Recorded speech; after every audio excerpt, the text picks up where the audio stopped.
जय हिंद मेरे प्यारे विद्यार्थियों, मैं रस्तोगी R2P एजुकेशन चैनल पे आप सभी लोगों का दिल से स्वागत करता हूं। दोस्तों, आज इस वीडियो में बात करते हैं पॉलिटी की। काफ़ी इम्पोर्टेंट लेक्चर है जो राष्ट्रपति है। अक्सर एग्जामों में इस टॉपिक से क्वेश्चन देखने को मिल जाते हैं। आज इस लेक्चर में राष्ट्रपति के बारे में पूर्ण रूप से पूरी जानकारी मिलेगी। आई होप आपको यह वीडियो पसंद आएगा। तो स्टार्ट करते हैं राष्ट्रपति के बारे में। और जो राष्ट्रपति है भाग 5, राष्ट्रपति जो है भाग 5 अनुच्छेद 52 से लेके 151 तक संघ जो दिया है, संघ या अर्थात यूनियन पूर्ण रूप से क्या है, निहित है। जो भाग 5 आर्टिकल नंबर 52 से लेकर 151 तक राष्ट्रपति, इसे के अंदर क्या होता है, व्याख्या किया गया है। तो देख लेते हैं कि संविधान के भाग 5 के अनुसार 52 से लेकर 78 तक में संघ की कार्यपालिका का वर्णन किया गया है। और संघ की कार्यपालिका में राष्ट्रपति, उपराष्ट्रपति, प्रधानमंत्री, मंत्रिमंडल तथा महान्यायाधीश शामिल होते हैं। तो देख लेते हैं कि क्या दिया इसमें। भारतीय संविधान के अनुच्छेद में अनुच्छेद 52, भारत के संविधान में अनुच्छेद बात करते हैं तो 52 के अंतर्गत एक राष्ट्रपति होगा। क्या भारत का क्या होगा, एक राष्ट्रपति होगा। कौन? अनुच्छेद 52 के अंतर्गत, भारत के संविधान के अंतर्गत अनुच्छेद 52 के तहत भारत का क्या होगा, एक राष्ट्रपति होगा। ठीक है, भारत क्या होगा, एक प्रकार का राष्ट्रपति होगा। और दूसरा क्या दिया है, राष्ट्रपति भारतीय संघ की कार्यपालिका है, मतलब भारतीय संघ की कार्यपालिका का वैधानिक प्रमुख होता है। मतलब क्या होता है, वैधानिक क्या होता है, प्रमुख होता है। उसके बाद करते हैं कार्यपालिका। अब बताते हैं कार्यपालिका होता है क्या है। कार्यपालिका यह होता है जो विधायिका द्वारा कानून बनाया गया, जो विधायिका द्वारा स्वीकृत नीतियां और कानून को लागू करने के लिए कार्यपालिका ही क्या करता है, उसे लागू करता है। तो कार्यपालिका के अंतर्गत कौन कौन आता है, राष्ट्रपति आता है, उपराष्ट्रपति होता है, प्रधानमंत्री और मंत्रिपरिषद या मंत्रिमंडल, और उसके बाद महान्यायाधीश कार्यपालिका के अंतर्गत आते हैं। जो कार्यपालिका का प्रमुख कौन होता है, राष्ट्रपति होता है। कौन होता है कार्यपालिका का प्रमुख, कौन होता है, एक राष्ट्रपति ही होता है। और थोड़ी सी देख लेते हैं कि जो राष्ट्रपति भारत का प्रमुख होता है वह भारत का प्रथम नागरिक भी होता है और राष्ट्र की एकता और अखंडता का प्रतीक माना जाता है। जो राष्ट्रपति जो होता है राष्ट्र की एकता और अखंडता का प्रतीक माना जाता है। और भारत का प्रथम नागरिक कौन होता है, राष्ट्रपति ही होता है। अब बात करते हैं राष्ट्रपति का निर्वाचन। और राष्ट्रपति क्या होता है, निर्वाचन। राष्ट्रपति का निर्वाचन कैसे होता है, तो बात करते हैं जो राष्ट्रपति का जो निर्वाचन होगा वह अनुच्छेद 54 के तहत, किसके तहत, अनुच्छेद 54 के तहत 54 के तहत भारत का जो राष्ट्रपति होगा निर्वाचन किया जाएगा। किसके तहत, आर्टिकल नंबर 54 के तहत। अब निर्वाचन कैसे होता है वे देख लीजिएगा। भारत का निर्वाचन जनता प्रत्यक्ष रूप से नहीं करती है। थोड़ी सी देख लीजिएगा, भारत का जो निर्वाचन जनता प्रत्यक्ष रूप से नहीं करती है, बल्कि एक निर्वाचन मंडल के सदस्यों द्वारा ही निर्वाचन किया जाता है। तो एक इम्पॉर्टेंट यह बात है, जो भारत का जो राष्ट्रपति होगा और प्रत्यक्ष रूप से निर्वाचन नहीं किया जाता है, वो किस रूप से, अप्रत्यक्ष रूप से भारत के राष्ट्रपति का क्या होता है, निर्वाचन किया जाता है। यही सबसे बड़ा मुद्दा है कि जो राष्ट्रपति का निर्वाचन किस तरह से होता है। तो वो भारत का जो राष्ट्रपति होता है वो अप्रत्यक्ष द्वारा निर्वाचित किया जाता है, प्रत्यक्ष द्वारा निर्वाचित नहीं किया जाता है। तो देख लेते हैं निर्वाचित कैसे होता है, कैसे किया जाता है। तो जो राष्ट्रपति निर्वाचन होगा वह लोकसभा के निर्वाचित सदस्य होंगे। कैसे होंगे, लोकसभा के निर्वाचित सदस्य होंगे और राज्यसभा के निर्वाचित सदस्य होंगे, और प्लस में एमएलए और राज्य के विधायक होंगे। कौन कौन होंगे, पहला होगा लोकसभा के निर्वाचित सदस्य होंगे और राज्यसभा के निर्वाचित सदस्य होंगे और एमएलए और राज्य के विधायक, ये सभी मिल करके वोट देते हैं। और इस प्रकार से और राष्ट्रपति की क्या होता है, नियुक्ति होती है। क्या होती है, राष्ट्रपति की नियुक्ति होती है। तो देख लेते हैं कैसे कैसे होता है कि संसद के दोनों सदनों के निर्वाचित सदस्य होंगे। क्या होंगे? संसद के दोनों सदनों के निर्वाचित सदस्य होंगे, अर्थात लोकसभा और राज्यसभा के जो निर्वाचित सदस्य होंगे वो भी उनके द्वारा क्या होता है, राष्ट्रपति नियुक्त किया जाता है। जैसे में और दूसरा संसद के दोनों सदनों के निर्वाचित सदस्य होंगे, और दूसरा क्या है, राज्य के विधानसभाओं के निर्वाचित सदस्य होंगे, और राज्य के विधानसभाओं के निर्वाचित सदस्य होंगे। और तो इसका कहते हैं संघीय राज्य क्षेत्रों को विधानसभाओं के निर्वाचित सदस्य सम्मिलित होते हैं। ठीक है, 3 देख लिए ना। पहला क्या, लोकसभा के निर्वाचित सदस्य होंगे, राज्यसभा के निर्वाचित सदस्य होंगे, और एमएलए और राज्य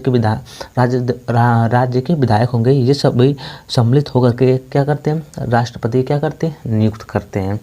तो हो गया। तो आर्टिकल नंबर 54 के तहत राष्ट्रपति का क्या होता है, निर्वाचित किया जाता है। जो यह प्रत्यक्ष रूप से नहीं होता है, यह अप्रत्यक्ष द्वारा निर्वाचित किया जाता है। और ये क्या है कि जो चुनाव जो पद्धति होती है, जो राष्ट्रपति की जो चुनाव पद्धति होती है, ये क्या होती है, एक संक्रमणीय वोट पद्धति होती है। क्या होती है, एक संक्रमणीय वोट पद्धति। ये इम्पोर्टेंट है, ये क्वेश्चन जो ये इम्पोर्टेंट है। ये क्वेश्चन क्या होता है, बहुत इससे एग्जाम में क्या पूछे गए हैं कि मतलब जो राष्ट्रपति का जो निर्वाचन होगा वो किस पद्धति के अनुसार होता है। तो वह किस पद्धति को, एक संक्रमणीय वोट पद्धति के द्वारा क्या होता है, निर्वाचित होता है। तो अब बात करते हैं राष्ट्रपति पद की क्या होती है, योग्यता क्या क्या होनी चाहिए। अगर राष्ट्रपति बनना हो तो कौन कौन सी आपके अंतर्गत योग्यता होनी चाहिए। तो अब बात करते हैं अनुच्छेद 58 के तहत, जो हमारी बात करते हैं ना, राष्ट्रपति की जो योग्यता जो होनी चाहिए, अनुच्छेद 58 के तहत राष्ट्रपति की 58 में यह बताया गया है कि राष्ट्रपति की योग्यता क्या क्या होनी चाहिए। तो पहला क्या है, वह भारत का नागरिक होना चाहिए। योग्यता के अंतर्गत क्या क्या होना चाहिए, वह भारत का क्या हो, नागरिक होना चाहिए, और वह 35 वर्ष क्या है, वह 35 वर्ष की आयु का क्या पूरा कर चुका हो। और योग्यता के अंतर्गत आर्टिकल 58 अनुच्छेद 58 यह बताता है कि यह बताता है कि भारत का नागरिक होना चाहिए और 35 वर्ष की आयु पूरा कर चुका हो, और क्या करते हैं, लोकसभा के सदस्य निर्वाचित होने की क्या रखता हो, योग्यता रखता हो। लोकसभा का सदस्य निर्वाचित होने की योग्यता रखता हो। और चौथा क्या है, संघ अथवा राज्यसभा के अधीन किसी लाभ के पद पर न हो। अर्थात अगर वह जब राष्ट्रपति जब बनने के लिए न उसे या केंद्र या राज्य में किसी भी पद के लाभ पर न हो, अगर बनना है तो उस पद को त्याग पत्र देना पड़ेगा। इस प्रकार से संघ अथवा राज्य के अधीन लाभ के पद पर न हो। तो योग्यता के अंतर्गत इम्पोर्टेंट बात यह है कि आर्टिकल नंबर 58 के तहत आता है, और वह भारत का नागरिक होना चाहिए। और सबसे इम्पोर्टेंट बात यह है कि वह उसकी जो उम्र होनी चाहिए, कितनी होनी चाहिए, 35 वर्ष होनी चाहिए। कितनी होनी चाहिए, 35 वर्ष होनी चाहिए, और लोकसभा का सदस्य निर्वाचित होने की योग्यता रखता हो। अब ये इम्पोर्टेंट बात, महाभियोग। ये जो महाभियोग है ये इम्पोर्टेंट, ये भी क्या है, इम्पोर्टेंट है। महाभियोग अधिक से बहुत सारे एग्जाम में पूछे जाते हैं कि महाभियोग किस अनुच्छेद के तहत राष्ट्रपति पे लगाया जाता है। तो जो महाभियोग है आर्टिकल नंबर 61 के तहत महाभियोग क्या चलाया जाता है। बेस्ट इंपॉर्टेंट क्वेश्चन है कि महाभियोग आर्टिकल नंबर कौन सा है, तो क्या कौन सा 61 है। तो बात करते हैं जो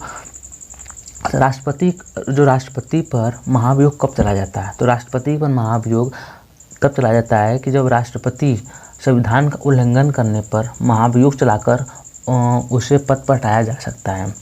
तो उसके पद पर क्या करते हैं, हटाया जा सकता है। राष्ट्रपति को महाभियोग की प्रक्रिया से हटाया जा सकता है, और संसद महाभियोग का प्रस्ताव पारित कर राष्ट्रपति को हटाया जाता है। मतलब हटाने की प्रक्रिया यह है कि अगर राष्ट्रपति संविधान के प्रति उसके मतलब कार्य और मतलब कुछ भी हो, वो मतलब संविधान का उल्लंघन करेगा, तो महाभियोग चला करके राष्ट्रपति के पद से क्या किया जाता है, हटाया जा सकता है। तो देख लेते हैं दूसरा क्या दिया है, राष्ट्रपति को महाभियोग की प्रक्रिया से हटाया जा सकता है। और राष्ट्रपति को महाभियोग की प्रक्रिया से क्या किया जाता है, हटाया जा सकता है। और संसद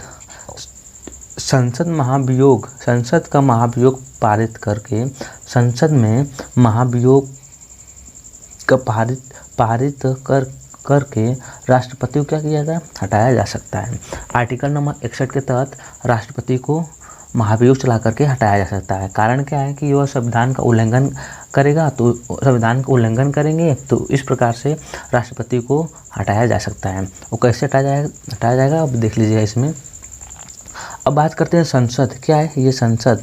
अब संसद के दोनों सदनों, मतलब या लोकसभा हो या राज्यसभा में, दोनों सदनों में से दोनों में से किसी सदनों में से कहीं से भी पारित किया जा सकता है।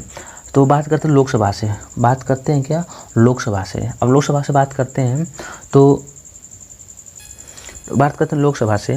तो लोकसभा के 1/4 लोग, कितने, 1/4 लोग लिखित में नोटिस देंगे। किसको, लिखित में नोटिस देंगे राष्ट्रपति को। अब मान लीजिए लोकसभा से हम पारित करते हैं राष्ट्रपति को महाभियोग चलाने के लिए, तो पहला कार्य क्या है, लोकसभा के 1/4 लोग लिखित में क्या करेंगे, नोटिस देंगे। किसको, राष्ट्रपति को देंगे। किसको देंगे, राष्ट्रपति को देंगे। और 14 दिन बाद, बात करते हैं 14 दिन बाद, 14 दिन क्या होगा, 14 दिन बाद लोकसभा में वोटिंग होंगे। फिर क्या होगा 14 दिन बाद क्या होगा, फिर लोकसभा में क्या होंगे, वोटिंग होंगे। वोटिंग होने पर अगर 2/3 लोग, कितने, 2/3 वोट होंगे, कितने होंगे, 2/3 वोट होंगे, तब यह प्रस्ताव आगे बढ़ेगा। क्या होगा, यह प्रस्ताव क्या होगा, आगे बढ़ेगा। पहला क्या है कि लोकसभा में पारित करेंगे तो लोकसभा के 1/4 लोग लिखित में नोटिस देंगे राष्ट्रपति को। फिर 14 दिन बाद क्या होगा, 14 दिन बाद लोकसभा में फिर दोबारा वोटिंग होंगे। अगर 2/3 वोट प्राप्त हो जाते हैं तो यह प्रस्ताव कहाँ होता है, आगे जाता है। आगे का मतलब राज्यसभा में जाता है। तो अगर राज्यसभा में 2/3 वोट, कितने, 2/3 वोट प्राप्त हो जाते हैं, कितने वोट, 2/3 वोट प्राप्त हो जाते हैं, तो राष्ट्रपति को क्या किया जाता है, हटाया जा सकता है। पहला काम क्या है, अगर यही प्रक्रिया राज्यसभा में भी होती है। यही प्रक्रिया राज्यसभा में होगी, और यही प्रक्रिया लोकसभा में होगी। तो पहला स्टेप क्या है कि लोकसभा के 1/4 लोग लिखित में नोटिस राष्ट्रपति को देंगे। और 14 दिन बाद लोकसभा में दोबारा वोटिंग होगा, जिसमें 2/3 वोट अगर प्राप्त हो जाते हैं तो यह प्रस्ताव कहाँ जाएगा, राज्यसभा में जाएगा। कहाँ जाएगा, राज्यसभा में जाएगा। अगर राज्यसभा में 2/3 वोट प्राप्त हो जाते हैं तो राष्ट्रपति को क्या किया जाता है, हटाया जा सकता है। बात करते हैं वेतन की बात कर लेते हैं। अब थोड़ी सी देख लीजिएगा, वेतन में अगर वर्तमान की बात किया जाए, क्या, अगर ये वर्तमान में बात किया जाए, अगर वर्तमान की बात किया जाए तो राष्ट्रपति का जो वेतन कितना है, 5 लाख रुपए। कितना है, 5 लाख रुपए है। तो थोड़ी सी पहले से हिस्ट्री जान लीजिए वेतन के बारे में। 2008 में, कब बात करते हैं, 2008 में संसद, कौन, 2008 में संसद ने राष्ट्रपति का वेतन कितना कर दिया था, 50,000। कितना कर दिया था, 50,000। तो कितना कर, 50,000 से बढ़ाकर 1.5 लाख कर दिया था। थोड़ी सी गलती हो गई। तो क्या था, 2008 में संसद ने 50,000 से बढ़ा करके कितने रुपए कर दिया था, 1.5 लाख रुपए वेतन कर दिया था। कितना वेतन कर दिया था, 1.5 अर्थात 1.5 लाख रुपए कर दिया था। अब 1.5 लाख कर दिया गया था। उसके बाद 2017 में कितना, 2017 में, अब याद रखें 2017 में कितना, 2017 में अब इसका 1.5 लाख से बढ़ाकर कितना, 1.5 लाख से बढ़ा करके अब इसका वेतन कितना कर दिया गया है, 5 लाख। कितना, 5 लाख कर दिया गया। क्या है कि मतलब अगर बात करते हैं वर्तमान में राष्ट्रपति का वेतन कितना है, 5 लाख रुपए। कितना वेतन है, 5 लाख रुपए है। और 2008 में बात करते हैं, 2008 में संसद ने 50,000 से बढ़ा करके 1.5 लाख रुपए कर दिया। कितना, 1.5 लाख रुपए कर दिया। और 2017 में 1.5 लाख रुपए से बढ़ाकर कितना कर दिया, 5 लाख रुपए कर दिया। कितना रुपए, 5 लाख रुपए कर दिया। जो यह क्या है, एक प्रकार से कर मुक्त है। क्या है, एक प्रकार से कर मुक्त है। अब वेतन में समझ में जो ये भी क्या है, इम्पॉर्टेंट क्वेश्चन है, जो कि ये भी क्वेश्चन एग्जाम में पूछा गया है कि वर्तमान में राष्ट्रपति का वेतन कितना है, कि 5 लाख रुपए है। तो अब 1.5 लाख रुपए नहीं है, 2017 से 1.5 लाख से हटाकर बढ़ाकर कितना कर दिया गया, 5 लाख रुपए कर दिया गया है। और 2008 में संसद ने 50,000 से बढ़ाकर 1.5 लाख रुपए कर दिया था, और 2017 में 1.5 लाख रुपए से अब कितना कर दिया, 5 लाख कर दिया गया। जो ये प्रकार से ये क्या है, राष्ट्रपति का वेतन कर मुक्त है। अब बात कर लेते हैं शपथ के बारे में। अब राष्ट्रपति को शपथ कौन दिलाता है? अब शपथ की बात कर ले तो अनुच्छेद 60 के तहत क्या है, अनुच्छेद 60 के तहत राष्ट्रपति क्या करता है, शपथ लेता है। क्या राष्ट्रपति क्या करते हैं, शपथ लेते हैं। कितने, अनुच्छेद 60 के तहत। तो ये शपथ राष्ट्रपति को शपथ न्यायालय के प्रमुख न्यायाधीश, मतलब न्यायालय के मुख्य न्यायाधीश राष्ट्रपति को क्या करते हैं, शपथ दिलाते हैं। क्या करते हैं, शपथ दिलाते हैं। ये बेस्ट इंपॉर्टेंट क्वेश्चन ये भी है। क्या है, ये भी क्या है, इम्पॉर्टेंट क्वेश्चन की शपथ राष्ट्रपति का शपथ कौन दिलाता है? तो न्यायालय के मुख्य न्यायाधीश शपथ दिलाते हैं। सुप्रीम कोर्ट के मुख्य न्यायाधीश क्या राष्ट्रपति को क्या करते हैं, शपथ दिलाते हैं। अनुच्छेद कितना है, 60। अनुच्छेद कितना है, 60 के तहत शपथ राष्ट्रपति को क्या करते हैं, शपथ दिलाते हैं। और शपथ कौन दिलाता है, कि मुख्य न्यायाधीश, मतलब कौन, सुप्रीम कोर्ट के मुख्य न्यायाधीश राष्ट्रपति को क्या करते हैं, शपथ दिलाते हैं। अब उसके बाद अब इनके पास अधिकार अधिकार देख लेते हैं कि मतलब राष्ट्रपति के पास क्या क्या अधिकार हैं। अधिकार में क्या है कि प्रधानमंत्री के सलाह पर मंत्रिपरिषद, मतलब मंत्रिपरिषद क्या करते हैं, नियुक्ति करते हैं। प्रधानमंत्री की सलाह पर मंत्रिपरिषद क्या करते हैं, नियुक्ति करते हैं। और दूसरा क्या है कि लोकसभा के बहुमत दल के नेता को, मतलब लोकसभा के बहुमत दल के नेता को प्रधानमंत्री का नियुक्ति करता है। मतलब प्रधानमंत्री क्या करते हैं, नियुक्त करते हैं। ठीक है ना। लोकसभा के बहुमत प्राप्त दल के नेता को ही प्रधानमंत्री क्या होता है, नियुक्त करते हैं। कौन, राष्ट्रपति प्रधानमंत्री क्या करते हैं, नियुक्त करते हैं। और तीसरा क्या है, वित्त आयोग की भी क्या करते हैं, नियुक्त करते हैं। राष्ट्रपति किनको नियुक्त करते हैं, वित्त आयोग के सदस्यों को भी नियुक्त करते हैं। राज्यों के राज्यपाल की भी क्या करते हैं, नियुक्त करते हैं। और मुख्य न्यायाधीशों को भी राष्ट्रपति ही नियुक्त करते हैं। अब थोड़ी सी मुद्दा ये बचा, और मतलब बात करते हैं सैन्य शक्ति, मतलब जितने तीनों थल सेना, वायु सेना और जल सेना, तीनों की जो तीनों सेनाओं की शक्तियाँ इनके पास होती है, राष्ट्रपति के पास होती है। और न्यायिक शक्तियाँ भी राष्ट्रपति के पास होती है, वित्तीय शक्तियाँ भी राष्ट्रपति के पास होती है, विधायी शक्तियाँ भी राष्ट्रपति के पास हुई होती है, कार्यपालिकाई शक्तियाँ भी क्या इनके पास राष्ट्रपति के पास होती है। जो और एक मुद्दा है कि और जो आपातकालीन शक्तियाँ भी होती है ना, वो भी क्या होती है, राष्ट्रपति के ही पास होती है। अब थोड़ी सी देख लीजिएगा कि लोकसभा, मतलब देख लीजिए लोकसभा के लिए आंग्ला भारतीय समुदाय, मतलब लोकसभा के आंग्ला भारतीय समुदाय 2 सदस्यों क्या करते हैं, मनोनीत करते हैं। लोकसभा के लिए आंग्ला भारतीय समुदाय के लिए 2 सदस्य क्या करते हैं, मनोनीत करते हैं। और राज्यसभा के लिए 12 सदस्यों क्या करते हैं, नियुक्त करते हैं। लोकसभा से 2 सदस्यों की मनोनीत करते हैं, और राज्यसभा के लिए 12 सदस्यों क्या करते हैं, मनोनीत करते हैं। ठीक है ना। तो आगे देख लेते हैं। आगे दिया है कि मतलब ये सबसे इम्पोर्टेंट क्वेश्चन है, ये सबसे बेस्ट इम्पोर्टेंट है। ये इम्पोर्टेंट आर्टिकल अनुच्छेद 72, अनुच्छेद क्या है, 72। ये बहुत मतलब पता नहीं कितने एग्जाम में पूछ लिया गया है कि मतलब अनुच्छेद 72। तो अनुच्छेद 72 के अंतर्गत क्या, अनुच्छेद 72 के अंतर्गत राष्ट्रपति किसी अपराध के लिए, मतलब जो राष्ट्रपति किसी अपराध के लिए दोषी ठहराए गए व्यक्ति को क्या करते हैं, दोषी ठहराए गए व्यक्ति की सजा क्या करते हैं, सजा को माफ़ करने की शक्ति होती है।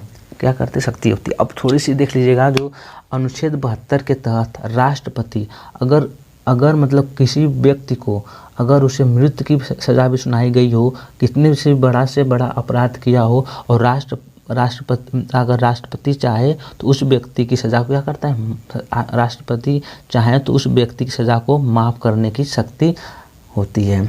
तो सबसे मुद्दा यह है कि अनुच्छेद 72 के तहत राष्ट्रपति किसी भी अपराध के लिए किसी भी व्यक्ति को माफ़ कर सकता है या माफ़ कर सकते हैं। ठीक है ना। तो अब देख लेते हैं त्याग पत्र। अब क्या कहते हैं त्याग पत्र।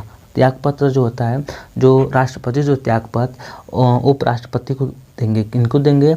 उपराष्ट्रपति को देंगे। अगर उपराष्ट्रपति त्याग पत्र राष्ट्रपति को देंगे, ये मतलब दोनों उपराष्ट्रपति और राष्ट्रपति आपस में त्याग पत्र क्या दे देंगे, मतलब आपस में त्याग पत्र देंगे। अगर उपराष्ट्रपति त्याग पत्र देना चाहते हैं तो राष्ट्रपति को देंगे, अगर राष्ट्रपति त्याग पत्र देना चाहते हैं तो उपराष्ट्रपति को देंगे। तो आगे देखें, तो आगे देख लेते हैं क्वेश्चन। और ये सबसे इम्पोर्टेंट है, राष्ट्रपति के बारे में भी सबसे इम्पोर्टेंट है। आपातकालीन शक्तियाँ हैं। आपातकालीन शक्तियाँ, संविधान में 3 आपातकालीन का प्रावधान किया गया है। मतलब संविधान में 3 आपातकालीन शक्तियों क्या गया, 3 आपातकालीन शक्तियों का प्रावधान किया गया। आपातकालीन की बात करते हैं। आपातकालीन जो है, आपातकालीन का जो स्रोत है वो कहाँ से लिया, किस देश से लिया गया है? तो यह कहाँ से लिया गया है? जर्मनी से। कहाँ से लिया गया है? आपातकालीन जो कहाँ से लिया गया है? ये जर्मनी से लिया गया। कहाँ से लिया गया है? ये जर्मनी से लिया गया है। तो देख लेते हैं पहला, मतलब जो कि पहला क्या दिया है, पहला दिया है अनुच्छेद 52। क्या दिया है? पहला जो आपातकालीन का किस पद्धति में लगाया जाता है, तो देख लेते हैं अनुच्छेद 52। अनुच्छेद 52 में राष्ट्रीय आपातकाल लगाया जाता है। अनुच्छेद 52 के तहत राष्ट्रीय आपातकाल लगाया जाता है। तो राष्ट्रीय आपातकाल किस समय लगाया जा सकता है, तो देख लेते हैं। युद्ध होगा तब भी लग सकता है, वायु संक्रमण होगा तब भी लग सकता है, और सशस्त्र विद्रोह होगा तभी लगाया जा सकता है। तो राष्ट्रीय आपातकाल कब लगाया जा सकता है? तो युद्ध के समय, वायु आक्रमण के समय और सशस्त्र विद्रोह के समय राष्ट्रीय आपातकाल लगाई जाती है। और दूसरा क्या दिया है कि अनुच्छेद 356। अनुच्छेद कितना दिया है? 356 में राष्ट्रपति शासन, मतलब अनुच्छेद 356 में राष्ट्रपति शासन लगाया जाता है। 352 में राष्ट्रीय आपातकाल लगेगा, और 356 में राष्ट्रपति शासन लगेगा। कौन लगेगा? राष्ट्रपति शासन लागू होगा। और 360 में, मतलब अनुच्छेद 360 में वित्तीय संकट, मतलब वित्तीय संकट के तहत भी आपातकाल भी राष्ट्रपति द्वारा ही लागू हो सकता है। लेकिन वित्तीय संकट या अनुच्छेद 60 ये भी आज तक कभी लागू नहीं हुआ है। मतलब जो आज तक वित्तीय संकट आपातकालीन आज तक नहीं लागू किया गया है। लेकिन 352 राष्ट्रीय आपातकाल 3 बार लागू हो चुका है। कितने बार लागू हो चुका है? 3 बार मुख्य रूप से लागू हो चुका है। पहला 1962 में भारत और चीन के बीच में हुआ था। 1971 में इंडिया और पाकिस्तान के बीच में, इंडिया और पाकिस्तान का जब युद्ध हुआ था तो उस समय लागू हुआ था। और 1975 में आंतरिक शांति के कारण भी, मतलब 1975 में आंतरिक शांति के आधार पर राष्ट्रीय आपातकाल भी लागू हो चुका है। ठीक है ना। तो थोड़ी सी, मतलब ये इतना हमने पूरा मतलब चर्चा किया, तो अब थोड़ी से उसके बारे अनुच्छेद के बारे में देख लेते। तो थोड़ी सी अनुच्छेद है कि जो इम्पोर्टेंट है कि मतलब कौन कौन है। 52 के अंतर्गत हमारा 52 के अंतर्गत भारत क्या होगा? एक राष्ट्रपति होगा। भारत का क्या होगा? एक राष्ट्रपति होगा। 53 के अनुच्छेद 53 के तहत एक कार्यपालिका, मतलब 53 के तहत एक कार्यपालिका होंगी।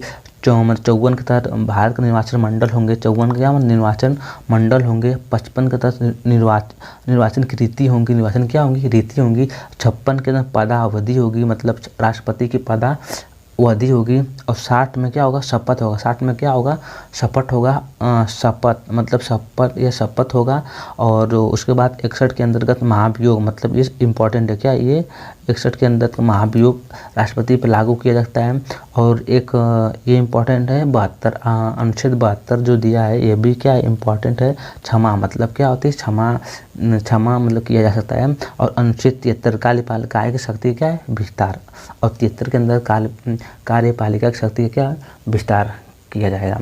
तो मतलब जितना आज हमने पूर्व से राष्ट्रपति के बारे में इस लेक्चर में बताया है, मतलब कल अगर नेक्स्ट पार्ट आएंगे उसमें राष्ट्रपति के जितने भी क्वेश्चन मतलब एग्जाम में पूछे गए हैं, तो हम उन सभी मतलब 30 या 35 क्वेश्चन होंगे उन पे चर्चा करेंगे। और वह ऑब्जेक्शन टाइप क्या होंगे, वो क्वेश्चन होंगे। तो अब ये पार्ट 1 था। मतलब पार्ट 1 में हमने बताने की कोशिश किया कि मतलब राष्ट्रपति की शक्तियाँ क्या होती हैं, उसका निर्वाचन कैसे होता है और उस महाभियोग कैसे लगाया जा सकता है।